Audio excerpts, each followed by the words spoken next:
Good morning student. चलिए science का online class start करते हैं। बच्चों आज हम लोग पढ़ेंगे आगे व्हाट इज़ एयर यानी कि हवा क्या है, एन एलिमेंट्स, कंपाउंड्स और अ मिक्सर यानी कि तत्व है, यौगिक है या फिर मिश्रण है।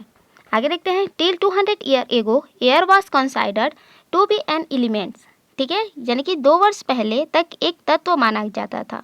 ठीक है बच्चों, समझ में आया। हवा को 2 वर्ष पहले एक तत्व माना जाता था, बट लेकिन scientist have now proved that air is not an element but is a mixture of nitrogen, oxygen, carbon dioxide and many other gases. ठीक है, लेकिन वैज्ञानिकों ने सिद्ध कर दिया है कि हवा तत्व नहीं बल्कि नाइट्रोजन, ऑक्सीजन, कार्बन डाइऑक्साइड और अन्य गैसों का मिश्रण है।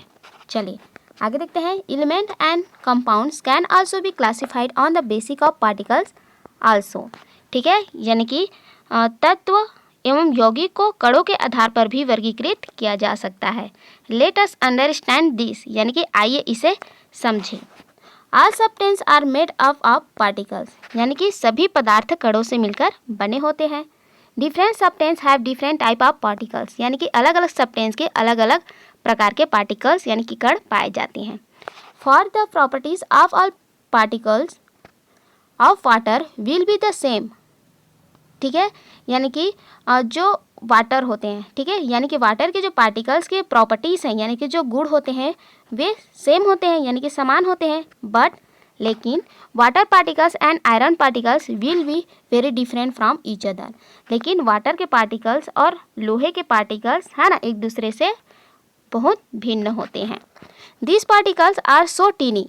ठीक है, यानी कि ये जो पार्टिकल्स होते हैं यानी कि जो कण होते हैं वो बहुत ही छोटे होते हैं। ठीक है, आगे देखते हैं।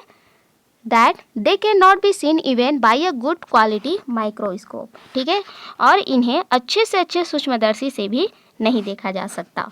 A crystal of salt is made of billions of particles, यानी कि नमक का एक क्रिस्टल, ठीक है, एक ही प्रकार के अरबों कणों से मिलकर बना होता है। The smallest particles of a substance और मॉलिक्यूल्स। ठीक है, यानी कि ये अणु है ना, ये जो पार्टिकल्स होते हैं है ना, यानी कि ये जो छोटे छोटे कण होते हैं, ठीक है, वो एटम्स और मॉलिक्यूल्स के बने होते हैं, यानी कि अणु और परमाणु से मिलकर बने होते हैं। चलिए आगे देखते हैं।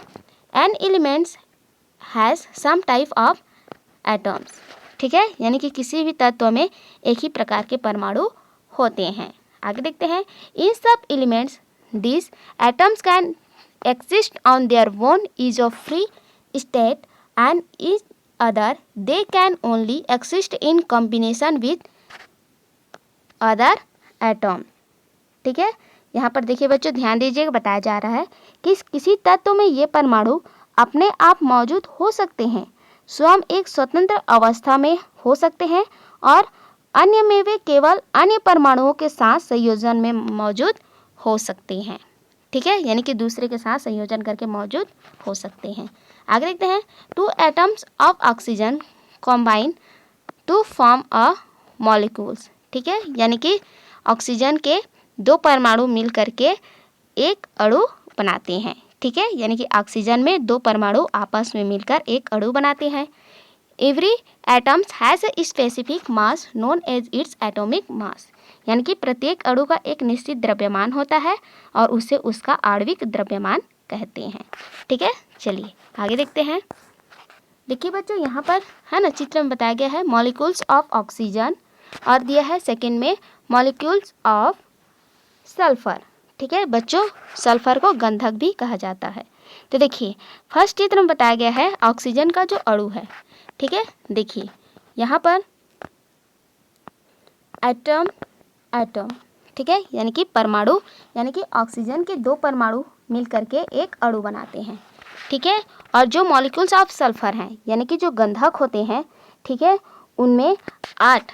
ठीक है बच्चों, देखिए यहाँ पर यहाँ से है ना जो परमाणुओं की संख्या दी गई है, यानी कि 8 परमाणु मिल करके एक अणु बनाते हैं। ठीक है, समझ में आया। यानी कि गंधक एक ऐसा तत्व है जिसके एक अणु में एक समान 8 परमाणु होते हैं।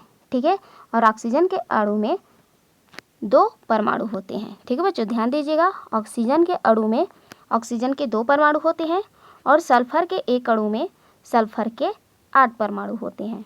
ठीक है, चलिए आगे देखते हैं। आगे दिया बच्चों, sulphur is an elements in which one molecules is made of 8 similar atoms. Fig 3.2, यानी कि जैसे 3.2 में बताया गया था कि गंधक एक ऐसा तत्व है जिसके एक अणु में एक समान 8 परमाणु होते हैं। आगे देखते हैं, कंपाउंड्स आर फॉर्मेड व्हेन 2 और more than 2 elements combine together in a fix ratio.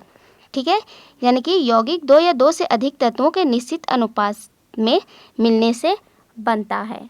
ठीक है, like hydrochloric acid is a compound in which each molecules is made up of 1 atom of hydrogen and 1 atoms of chlorine.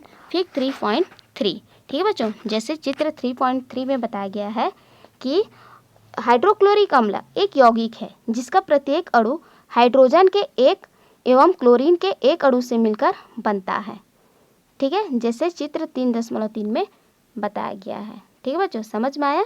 यानी कि जो hydrochloric अम्ल है ना, ये एक यौगिक है जिसमें प्रत्येक